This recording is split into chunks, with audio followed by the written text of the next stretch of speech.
to see you there. I'm Nick. I'm a doctor of physical therapy at Resilient RX in Austin, Texas. Today we're going to talk about tight hamstrings. This is something that we see all the time. If you're watching this, you probably feel you have tight hamstrings. So let's dive a little bit into some possibilities on why you might feel tightness in your hamstrings and some exercises you can do to help alleviate some of that tension. So it's important to note the differences between shortened hamstrings and perceived tightness. And I'll describe what I mean by that. So when we talk about shortened hamstrings, we're actually talking about literally decreased length of the muscle tissue. Is that possible? Yes. Many people may have that going on, and stretching may help that. But what we find a lot of times is when people complain of tightness, it's not a length issue, it's more of a tension issue, or as I mentioned, a neurologic tension issue. So our brains do a really good job of creating a protective response, maybe after injury or persistent pain, which causes the hamstrings to guard. And there can be different reasons for that. Maybe some low back pain might cause a reactive response in the hamstrings. Maybe pelvic positioning might play a role in that as well. It's important to note that even though we call this perceived tightness or neurologic tightness, that it's very real. It still is considered tightness.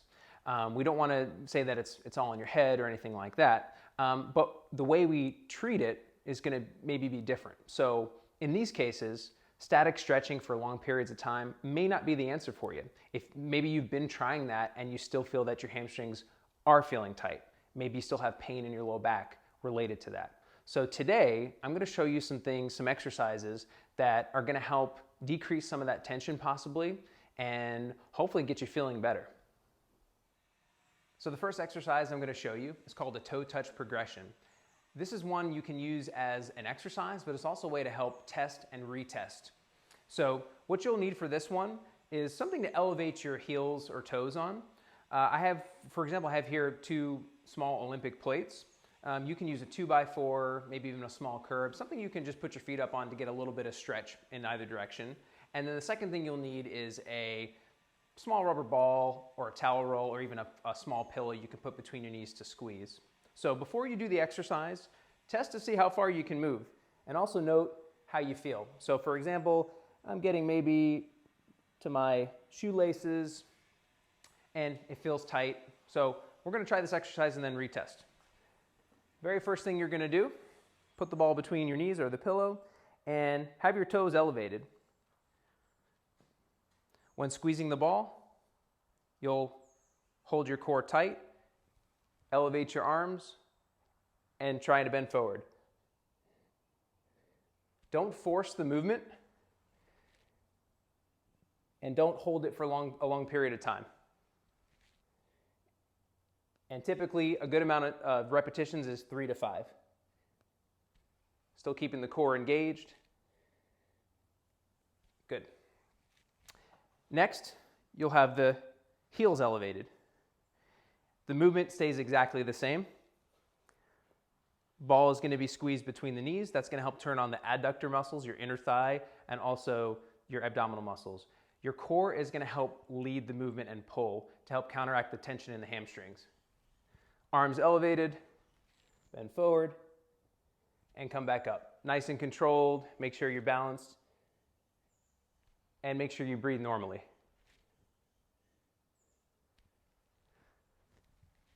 And then you can just repeat that. Feet flat on the ground, but we're still giving a nice squeeze.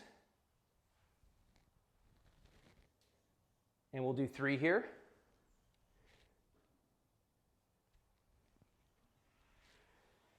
Good. After you complete that cycle, retest. See how you feel, see how far you get.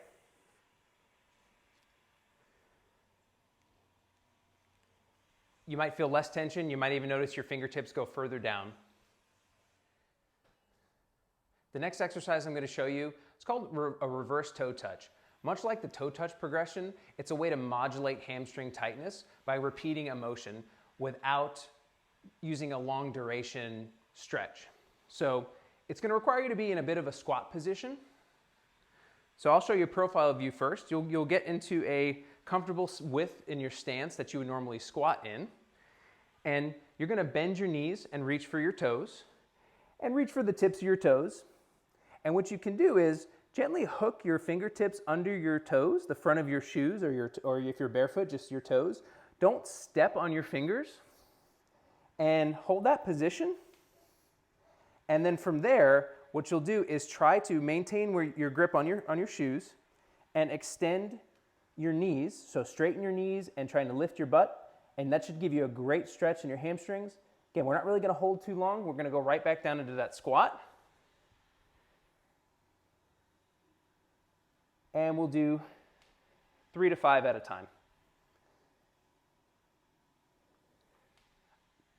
When you're in this bottom position, it's important to try to maintain a relatively straight back and neutral spine. If you can't quite get there, let's say maybe you're going to here, still try to have a relatively straight back.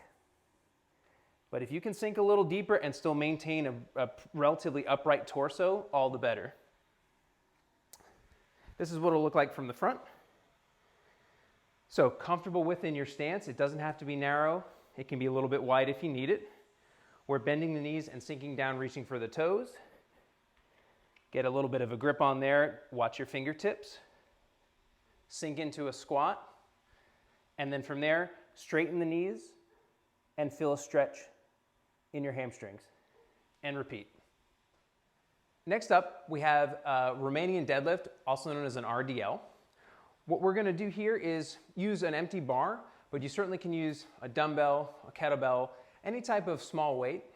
And the purpose of this exercise is to load the posterior chain, namely your hamstrings. So this isn't a static stretch. It's in fact not a stretch at all, but that's still gonna help ease the tension in your hamstrings because we're building strength and we're actively lengthening them in a dynamic way. So I'm gonna use an empty bar here just for this example. But again, you can use any type of weight that you're comfortable with. This is gonna require a hip hinge movement. I'll show you from the front first and then we'll go profile view. So start with the bar, gripping firmly. You're going to stick your bottom back as you slide the bar down your legs. The knee is gonna stay slightly bent.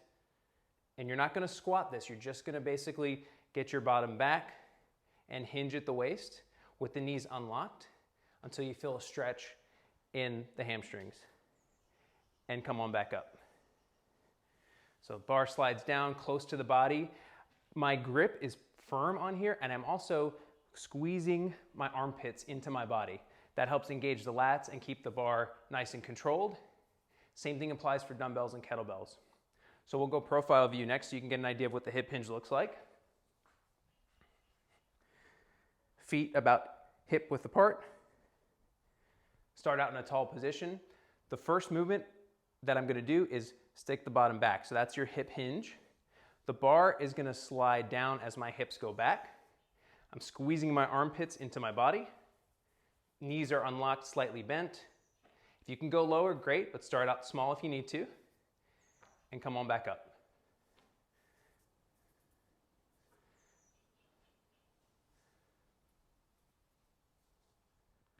Next up is a variation of an RDL. We're gonna do a kickstand RDL. So if you've seen prior videos where I'm doing a hamstring stretch in a kickstand position, it's basically hip hinging one foot in front of the other with the front leg straight. So I'll demonstrate. I have 2 adjustable dumbbells here. The setup is place one leg out in front. The leg in front, the knee will be straight and the toes will be up. The back leg, the knee will be slightly bent.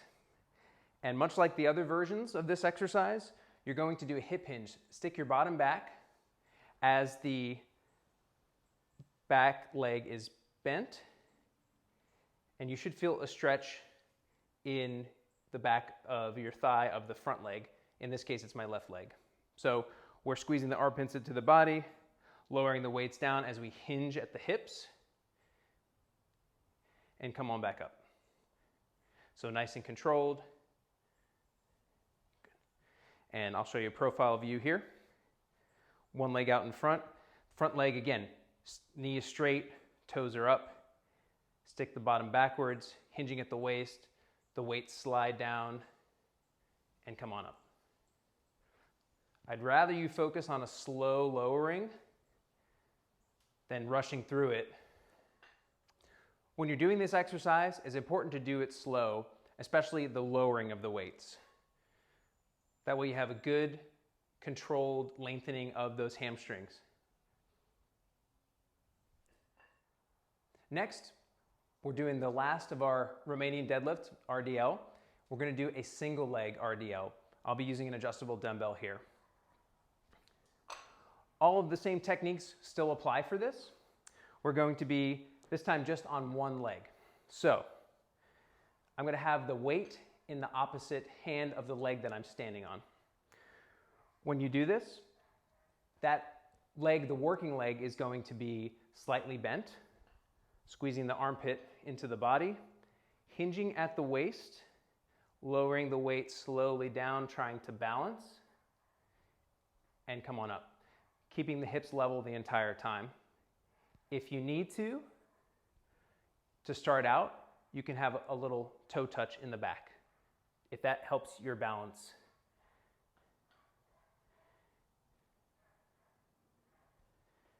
You should feel this all behind the leg that's in front. Profile view, opposite hand and leg.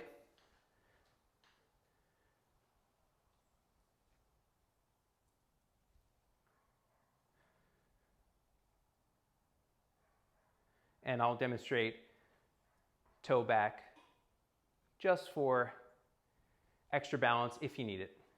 Slow lowering, hips are level, knees slightly bent as you push the hip back. The last exercise to help your hamstrings is going to be a dead bug movement. When we talked earlier about pelvic control playing a role in how tight your hamstrings feel, this is an exercise that will help establish that, help you work on that. So we'll be in a supine position, laying flat on your back, knees bent. There's different variations of a dead bug. I'll show you one variation here. We'll start out arms straight in the air, legs in a 90-90 position, knees bent, hips bent. You'll pull your belly button towards your spine, making sure that your back is not arching. So make sure you're in this position, and then we'll do opposite arm and leg are moving.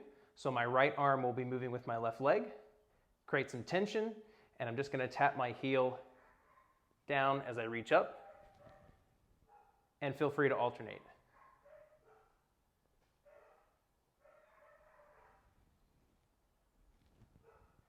Still engaging your core, keeping your back in a neutral position the entire time.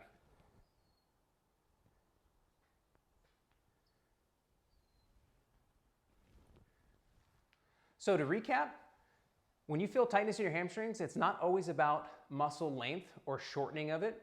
It can be because of a perceived tightness or a neurological tightness that's a result of a protective response from our nervous system, perhaps after injury or pain. Hopefully you found these tips very helpful. If you liked what you heard today, please like and subscribe, and check us out on social media. Thanks for watching.